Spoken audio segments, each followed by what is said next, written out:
Where's Dr. Baker? Won't be here.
All right. Hopefully everyone can hear us. We are here to talk about the student handbook review for Marbury Middle School for the 23-24 school year. You'll notice at the top of the screen, there is a banner that says ask a question at slides.app.goo.gl/ZOKGY. You can type that into the URL or the address bar if you're on a desktop computer, or in the URL or the address bar of the browser on your cell phone at any time, and you can submit questions, and I will come to a stopping point and I will put the questions up on the board and I will answer any questions that you have, hopefully. So first, let's look at our agenda of kind of what we're going to look through today. So that is also a QR code to scan for attendance. So if you are present, if you don't mind, go ahead and scan that QR code, and that'll be in place of a sign-in sheet. So thank you all for coming in and giving me some input. We are working on this for next year, and I'd like to go ahead and get this done and completed as quickly as possible so I can get that put out for parents as early in the summer as possible so preparations can be made. We are going to look first at the student feedback. Now, this was actually a lot of fun. I brought some of the students down, some representatives from each grade level.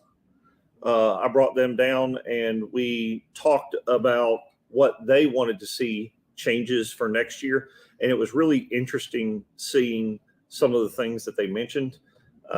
Some of those things were they actually liked the length of the classes. They thought the class time was long enough. They liked the length of lunchtime. They said the length of the lunchtime was great. They didn't feel pressured to finish, but they didn't feel like they were being left in there for long periods of time. They did like the length of break time actually also. They do want the sixth graders to be able to intermingle with the seventh and eighth graders. And I'll bring that to the leadership team. I don't know if I'm real comfortable with that just yet. But for the most part, they said that the class time change between classes was plenty long enough. Some of them said they wanted new bathrooms, which I totally agree with. Some of them wanted to change parts of the dress code, specifically shirt lengths on leggings, holes in shorts, short lengths. And we're going to talk about that in just a minute.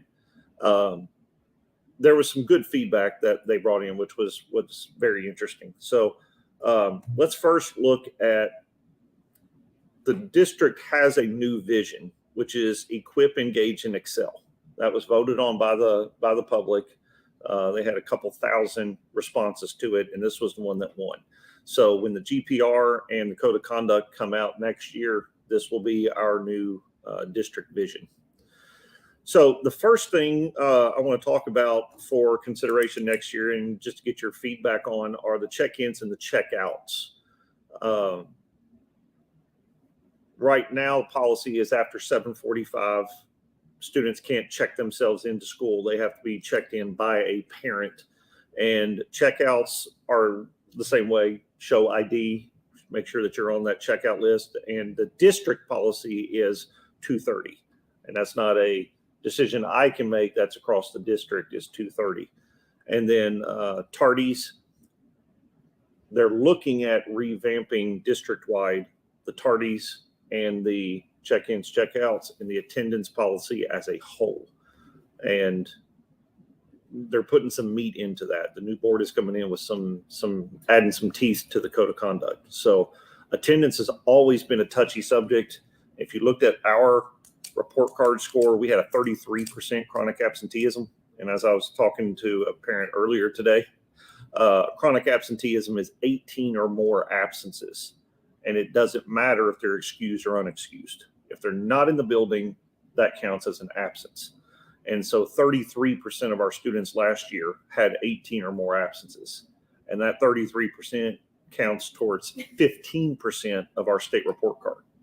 And that 33% was a huge jump from the last time that we had a report card score, which was the pre-pandemic score of 18, 19. So the district is looking at making a lot of changes in the attendance, and with a new judge in place that's replacing Booth, she has come in and is much more strict. So there's going to be a lot of changes in that. I can't change much on the attendance, but I want to reiterate to parents that we have to look at attendance as 50% or more of the day counts as a full day. So we are here for 7 hours. 3.5 hours makes it 11:30. Any check-outs before 11:30 counts as a full day absence. Even if it's 11:20, you do not get credit for showing up that day at all. And 11:31, you get credit for showing up that day. So I just want all parents to know that. So unless it's something that you absolutely cannot wait until that 11:30 time, it would behoove everybody to wait until 11:30 or after to check out. And that will keep parents from being on the truancy list, and it will also keep you from being on the chronic absenteeism list. Does anybody have some feedback on that? All right, we got a couple more that have joined us on the live stream. So those of you that are coming in late on the live stream, if you take a look at the top, there's an Ask a Question at Slides banner. So feel free to type that in and submit any questions. And at the end here, I'll pull those up and answer those questions. All right, if nobody has any questions about attendance, I'm going to go into lockers. What locker usage, I don't know if y'all heard, but the company we use for Locker Pro actually went bankrupt. And so they're changing companies. I think it's the same people, but different companies. So they're coming in, and they're the ones that we contract out to come in and do the maintenance on the lockers, changing the combinations, making sure all the locks work.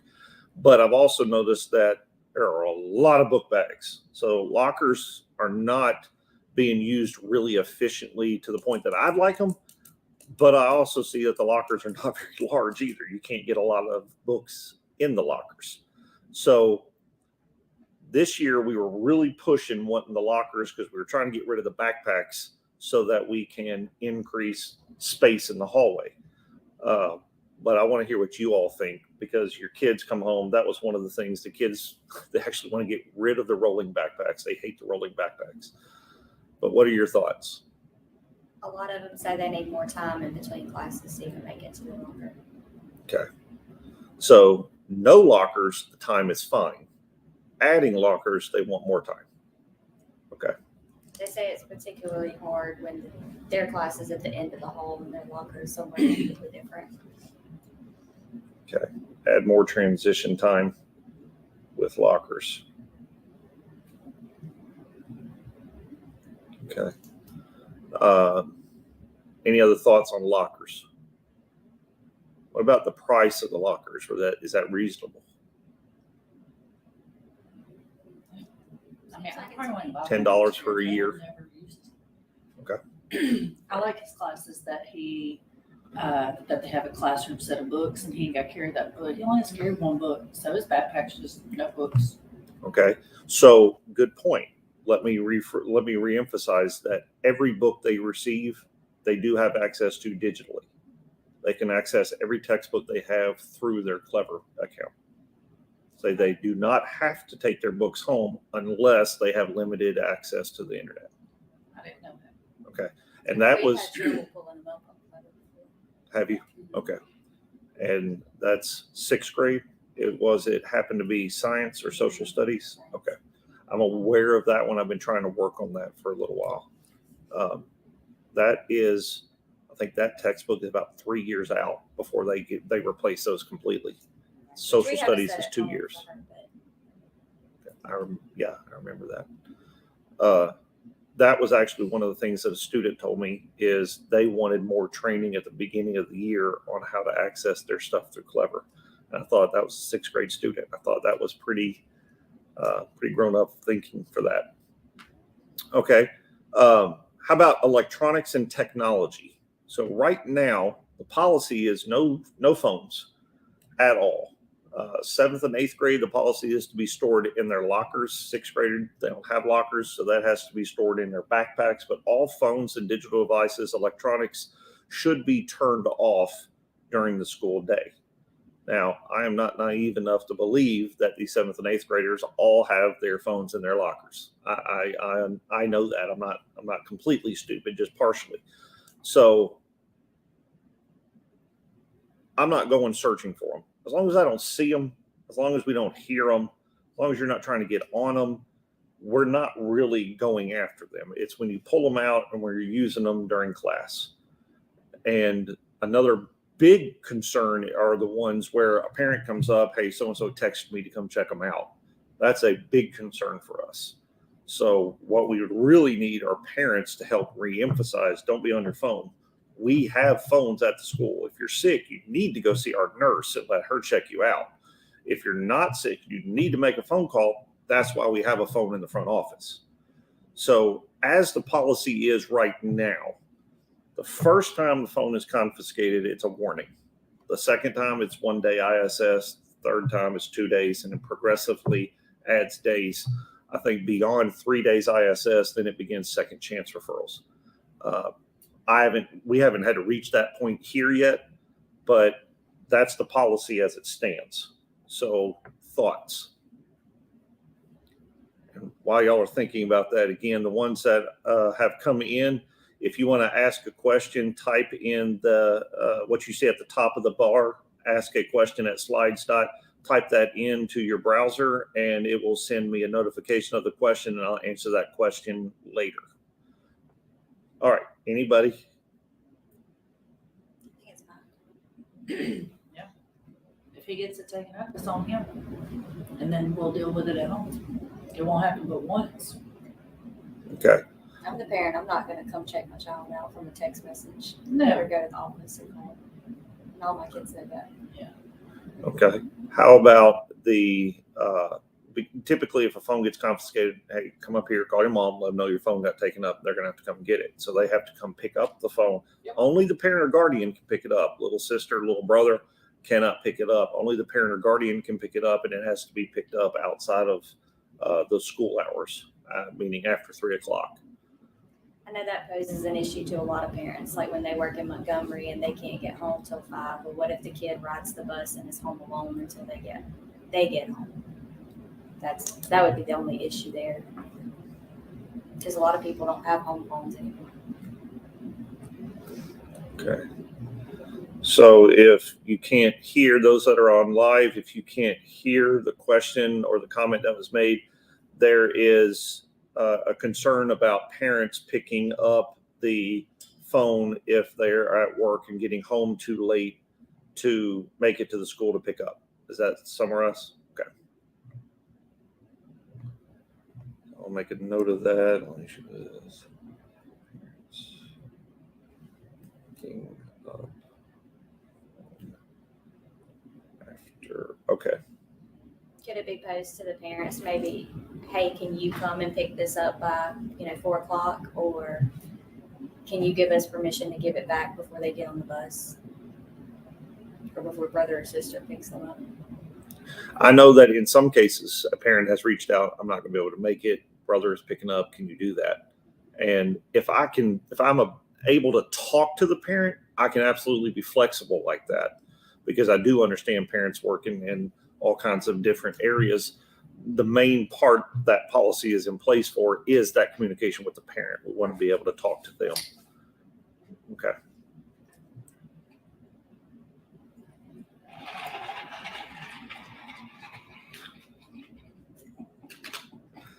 All right. All of the technology falls in under that. So next year, all of the students will have access to a Chromebook.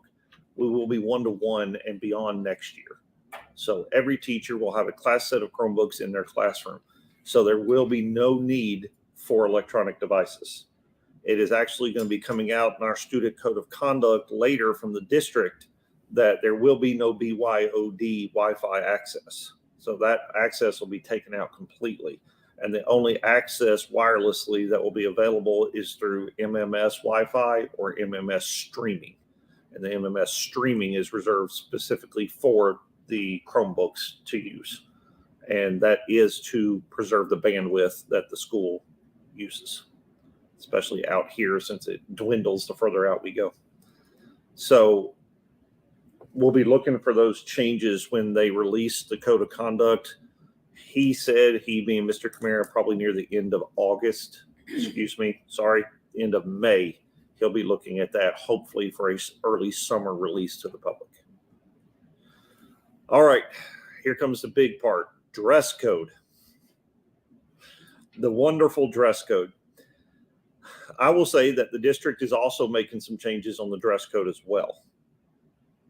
Our dress code has to use the district dress code as a minimum. We can tighten up, but we can't go looser than that. So what are your thoughts on dress code currently as is? The biggest one is the leggings. Okay. What about them? That the shirt length is too long and practically impossible to find now.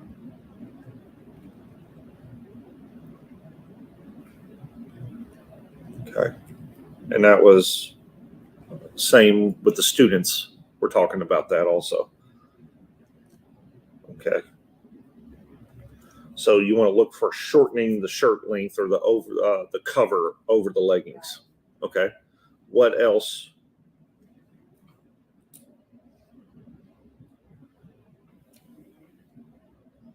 Everything seems to work. I know it's harder to find pants without holes in them. Yeah, it is even harder and harder to find pants without holes.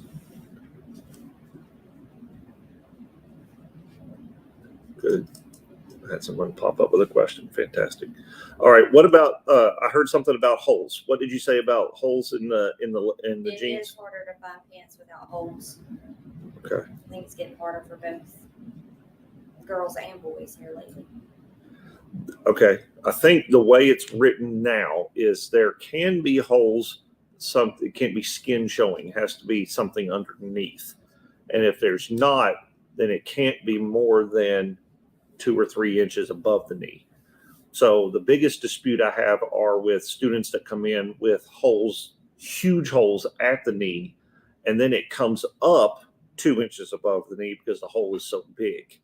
And so that was something that I did have a discussion with, saying, well, that's not necessarily a separate hole. It's not necessarily out of dress code because it's at the knee. It's just the hole is so big. So you want us to look at the side holes in the leggings or holes in the jeans policy. Okay. Because I know a lot of the brands now are putting them right at the bottom of the pocket. They might not be see-through, but eventually they're going to wear it that way. Okay. All right. And what about, and I know that you have a boy, you have a little girl. What about boys? I know that one of the big things right now are boys with the short shorts, which, good Lord, when I was in school, I didn't want shorts that short, but that seems to be the fashion for boys nowadays. So The Columbia shorts that a lot of them like to wear come in different lengths. And sometimes you don't realize that when you buy it. I've had that happen with my oldest. But they are trying to get away from the shorts that come down past their knees and do all that. But no, I agree they shouldn't be too short. okay. So what if the shorts policy was changed to mid-thigh rather than 2 inches or 3 inches above the knee? I think that would be better. Okay. Especially depending on height. You've got a lot of really tall ones that You know who you're talking to? Yeah. I see it. Okay. So shorts, mid-thigh, above. Okay. I think that kind of goes across the board, even with the girls. So I'm going to throw this question up there or this comment up there because it's kind of talking about what we're talking about.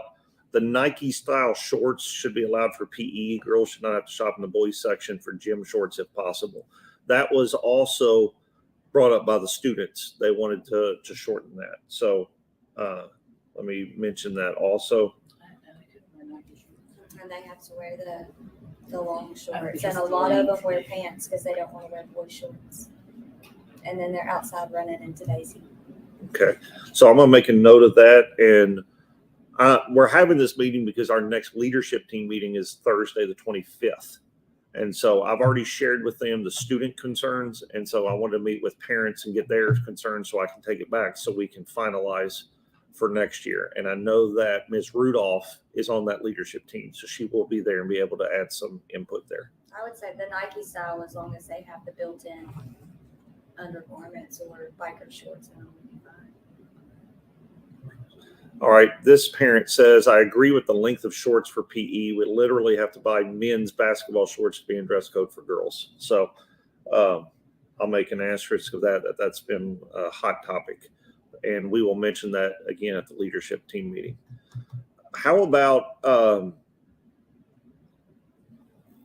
another part, and I'm saying this because I saw this in the proposal for the code of conduct, is the straps on females' shirts.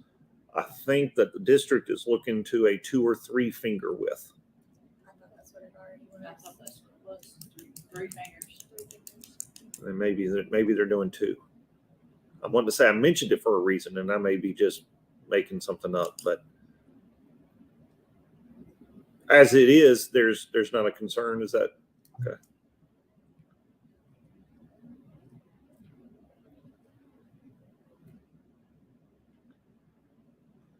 All right. I think the next big topic on dress code were shoes.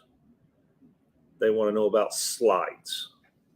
And when we talked about it with the leadership team, I asked, why was it put in there initially? Because I didn't really change anything last year. I just kind of carried what was in place. And the reasoning behind the slides was the safety. Walking down the hallway, students will step on the back of their slides and cause them to trip down the hallway. Sometimes these more generically made slides will rip and then they don't have a shoe to wear. And so they put it into place that you couldn't wear slides. Then it turned into, what's the difference in slides and Birkenstocks? What's the difference in slides and Crocs? And so it turned into all of that. So what are your thoughts on the shoes? I think it's the stepping on the back of them, making them trip and fall can happen in any shoe. And just regular old triple going down the hall. Yeah. Mm-hmm. It's not going to change anything. But I know a lot of like the baseball players, the football players, all of that, if they have on their cleats, they have to change afterwards. And slides and Crocs are easier for that.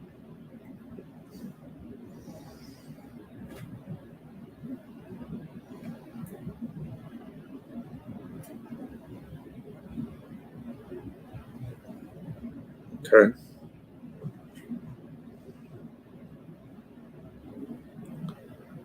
Nobody else has commented about that, so we will look at that.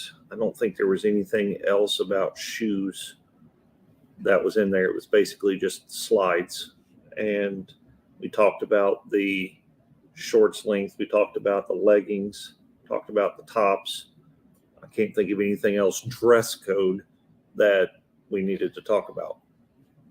Anybody else think of anything? I think that if you wear a band shirt, you should be able to name at least one song. All right. So for all of those that didn't hear, the new policy, according to Ms. Holcomb, our parent liaison, is if you're going to wear a shirt with a band on it, you should be able to name at least one of their songs. Yes. All right. The next topic is water bottles. So as the water bottle policy is right now, all the water bottles have to be see-through, clear, and they cannot be the metallic hard metal. They have to be see-through. And there was nothing on there about whether they had to have a screw top on or any kind of a top on it. And that did come up significantly after the start of the year because it had a straw in it. And so one teacher said, well, that's against it, made them pour it out. And another one said, well, that's not anything in there about that. So water bottles, what are your thoughts on water bottles? My can has a circle bottle. I don't know. No. What does it matter? Why do, like, if it has a straw, why does that matter? It doesn't. And that's what we had to clarify.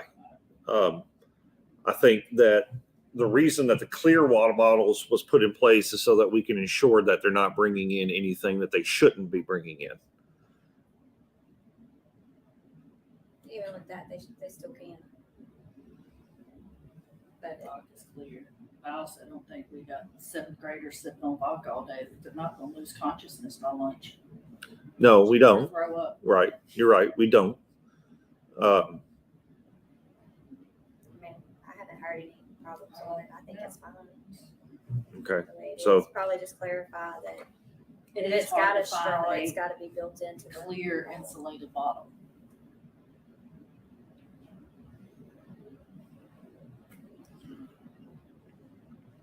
With the clear ones, I mean, you're gonna have to do plastic. Would they be allowed to have like a neoprene cover or something over it that they could pull down so you could see if you needed to? Just so it's not leaking all over their bag or Right. other stuff. So you want to talk about an easily removable cover. I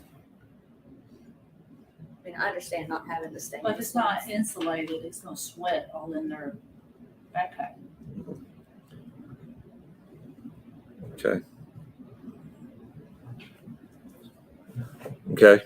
Anybody watching at home have any? I'm going to put this one up there. Another parent put this about the cell phones. I'm backtracking a little bit. She had an experience where her child's phone was taken. She works in Montgomery and she wasn't able to get back in time. Didn't know that the child was at home without a phone and the school was closed by the time she was able to make contact. So that falls in line with what you were saying. So that's something that we will look at. I've got that one. Where did I put that down? Like,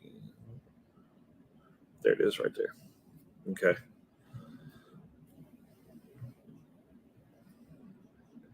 All right. And this parent says she doesn't have any issues with the water bottles. So it seems to be the consensus that the water bottle policy is fine as is. Okay. Another hot topic that we're dealing with right now, semester and final exam exemptions. And attendance has been a big one. I haven't heard as much about the discipline side of it, but the attendance side is huge. And I'm very adamant about attendance, school attendance. Get here. Believe it or not, we actually want your kids here. I am not one to say, oh yeah, just see them. I want your kids here. And so I take the attendance very seriously, especially since a 33% absentee rate last year, and it's 15% of our report card score. And there is a direct correlation between attendance and academic performance. So right now, the attendance policy in the exam is an A with 5 or more than 5 absences, a B with 3 or more, a C with 2 or more. Now, that is cumulative for the year, which to me is kind of a double. When you get to December and you do a midterm, you're looking at your absences and you do your exemption. When you get to the final, you're still looking at the year. So you're kind of double punishing with that first semester being kind of twice. So I did mention that to our director of curriculum and instruction. I had some feedback from other parents about attendance and exemption. And when they had their GPR meeting the same day as our field day, so I wasn't able to go, but I did send some feedback from parents and staff here that was something we wanted them to reevaluate, was the attendance policy. I have some kids here that, because of whatever situation they're having to live with, severe diabetes, any other affliction that they're having to live with, they're out a lot, but they're still pulling an A in the class. So if you can miss that much and still make an A, why can't we make that exemption? And so that is something that the district is aware of, and they were looking at updating and adjusting for the GPR for next year. What are your thoughts on the way it's written now, as it is a per class exemption rather than a whole year exemption, meaning you've missed 15 days this year, so you're not exempt at all in any of your classes? Well, I've missed 15 first periods, but I've only missed 2 second. So what are your thoughts on that? I like the per class better. Per class better?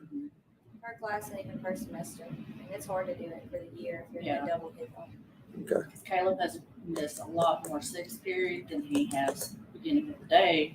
Because if we have to do any kind of dental appointment and all that, I try to do it in the day so that he has the majority of the day at school. And if he's going to miss, I'd rather he miss his elective. Right. Okay. And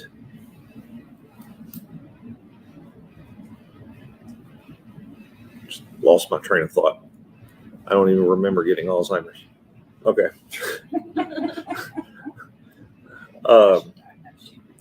The other one was the A. We talked about the attendance counting for the whole year. The other one was the A. Are we basing this final exam on a cumulative year-long final, or are we basing this on second semester since we already did a midterm exam for the first semester? That was another thing that was not clear in our GPR. What? As So far as absences or just August- for the grade? for the test itself, August to December, you take your midterm exam for that time frame. When it comes to finals, it talks about A in the class, but it doesn't talk about whether that A is a year-long A or January to May A, because they've already done an August to December A. It needs to be per semester.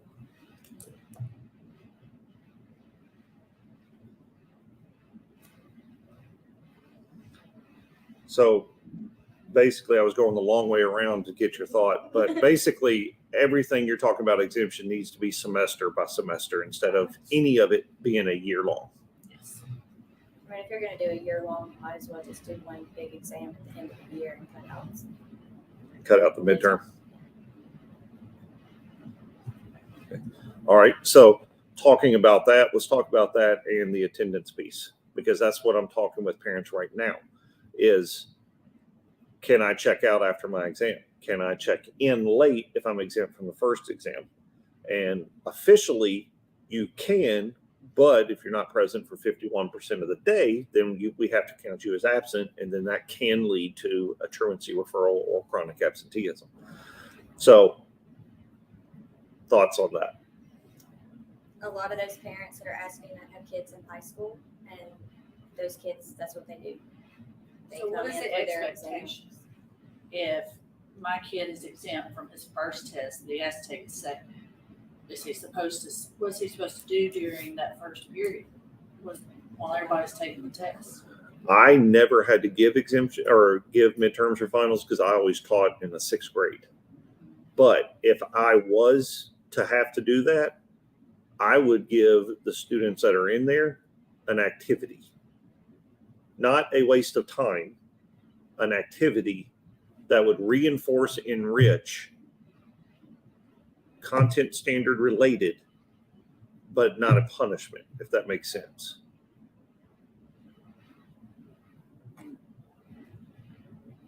And it could be as simple as they can get on and do a gym kit, or they could do a blow kit. Any of those that they really enjoy that would reinforce and enrich and not cause them to lose anything. But at this age, does that turn into bullying the kids that are having to take the exam because they know it's either their grades or because they haven't been there apply their grades? And the benefit of being exempt is you don't have to go you don't have to be here. Right. I think if you've done the work and you get to be exempt, you shouldn't have to be here. Okay.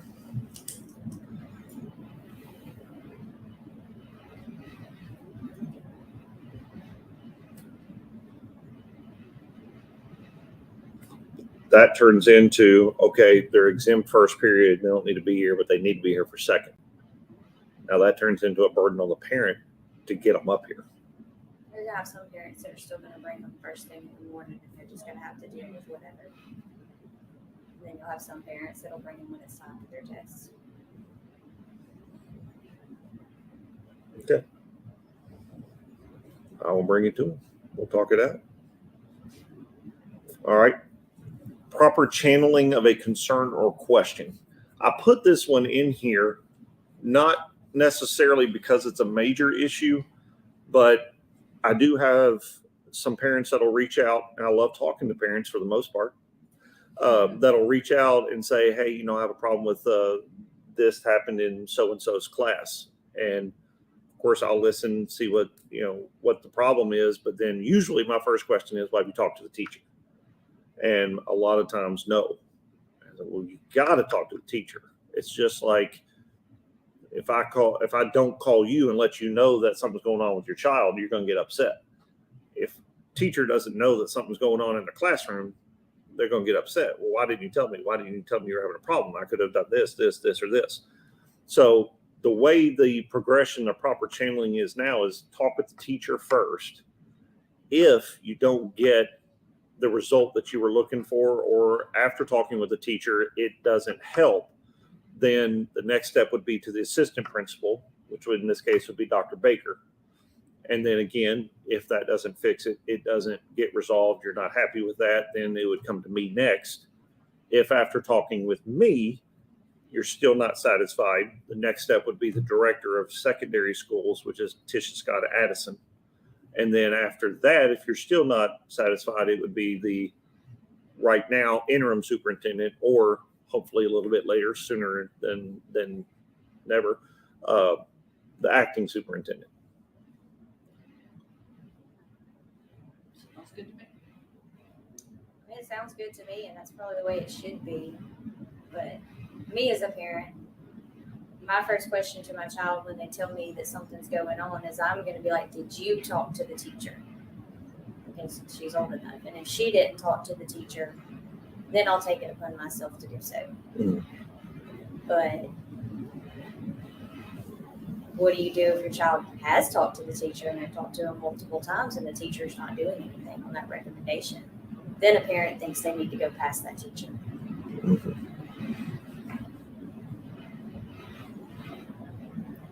I like that you're encouraging the student to advocate for themselves. And they really need to do that, especially starting at that young age. But teaching them the right way to do that is also very important. And so I hear what you're saying. If the teacher is aware, then the perception is nothing's getting done, let me go to the next step. Although the parent hasn't talked, the student has. So the parent believes that the teacher's not acting. I see what you're saying. Okay. Or in the situation where I had to email you at the beginning of the year, that was an all the teachers situation that I had to deal with. So I just came straight to you and with just one particular one. Gotcha. And that is a little different when you're talking about something that's going to affect a wide range. Then I can see that. So as it is, with that minor exception, we're good with this. Okay. The next one is lunch accounts. And I only put this on here because I think everybody saw the post that was made about the school supply kits, that school supply kits are no longer funded, that money is dried up. And so the lunch accounts actually started this year. And we've got I've got one with an account balance of $200 that's overcharged, that no money is being brought in to cover the students' meals. And so the cafeteria operates a little, not completely separately, but they have their own account. They have their own department, and their software is different than ours. It doesn't work well with our software. They're a little bit different.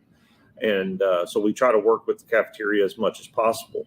So I guess my question, and by putting this on there, is do you feel like the lunch account process is simple and easy enough that you're notified when you're running low? It's easy for you to get money in there to replace. Is that cafeteria working well enough?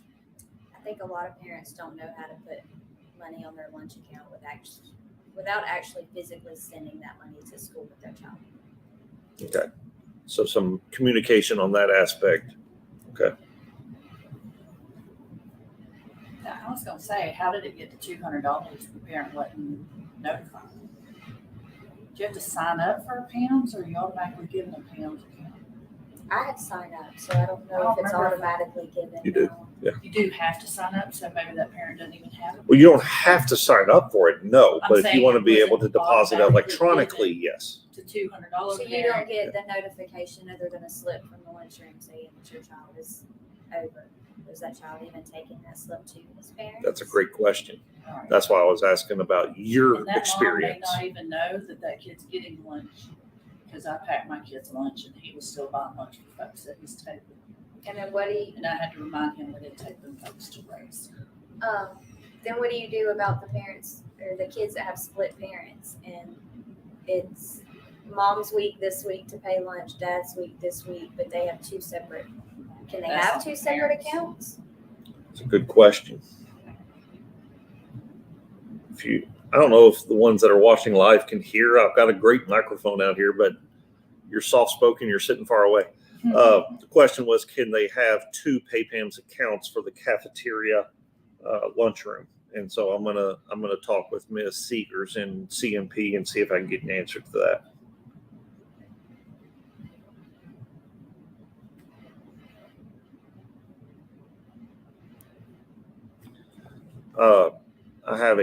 I have another comment on here. I want to circle back to dress code, allowing them to wear leggings with regular shirts due to certain body types not being able to comfortably wear jeans.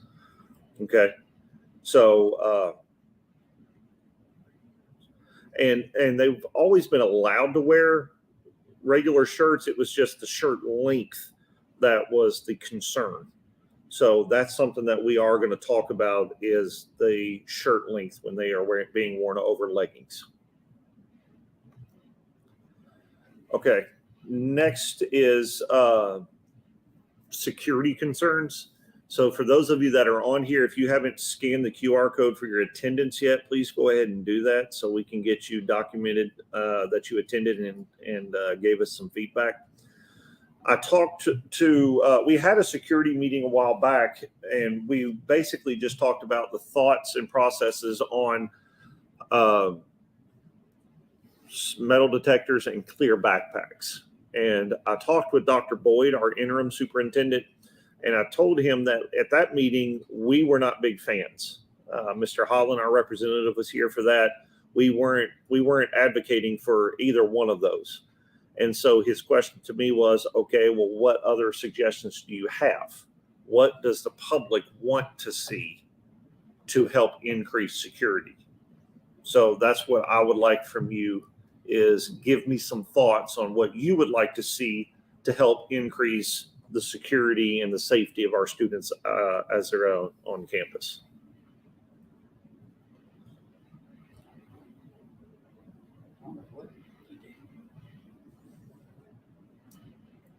And I was at the last meeting.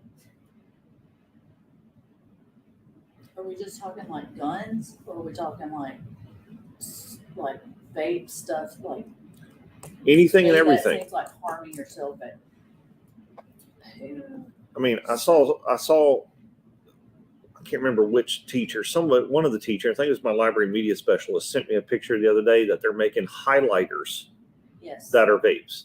So that's kind of they're always coming up with more and more ways to sneak things in and make it look like something innocuous.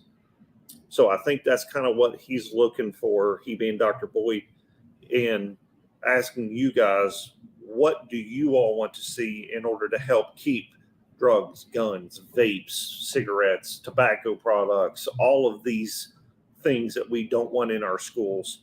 How do we keep those out and make it that safe place that we're looking for all of our kids to come to? Personally, I think we have a safe place so far. I know we haven't had any major issues. But Well, we want to be proactive. Yeah. Because really, it's not a matter of if, it is a matter of when. And so we want to do whatever we can now. Think outside the box. We've got a lot of smart people in this community. We need to think. For the vapes and things, I think we should find the parents. When we start hitting the parents in the pocketbook, they'll start paying attention to what's in their kids' backpacks.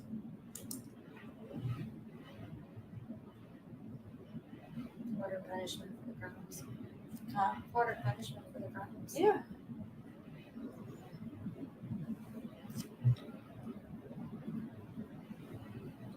And I think once you see the new code of conduct, when I was looking through the draft, there's a little more teeth in this than we've seen. Anybody watching live have any comments, please go to the top banner there and where it says ask a question, type that into your browser and submit some feedback if you don't mind, please. I'd love to hear back from everybody that's out there. I got 11 viewers right now participating. I love that. Thank you all for participating, and don't forget to scan that QR code so I can see who actually came in and provided some input. So right now we've got finding parents harsher punishments for the crimes. What about? If you think about it, a gas station or a grocery store, anything like that, they get fined if they sell to underage. So why not fine the parents if their kids are driving? If I buy a kid beer, that's You're going a to jail. crime. Yeah. I'm assuming it's the same thing with vapes and stuff. Now that is not something the school would be able to impose. We'd have to work with the Talbot County Sheriff's Office, That's what I'm saying. which I will say that our SRO is phenomenal, and I have not had any bad experience with anyone in the Talbot County Sheriff's Office. The SWAT team, Jordan Pryor, who comes out here and does trainings. Officer Abbott, Officer Young has come down. Even there was another one that even Officer Guion, and there was another one that comes down a lot when Officer Abbott's out. Every one of them have been great. I don't think that the sheriff's office would have any problem working with the school system on that.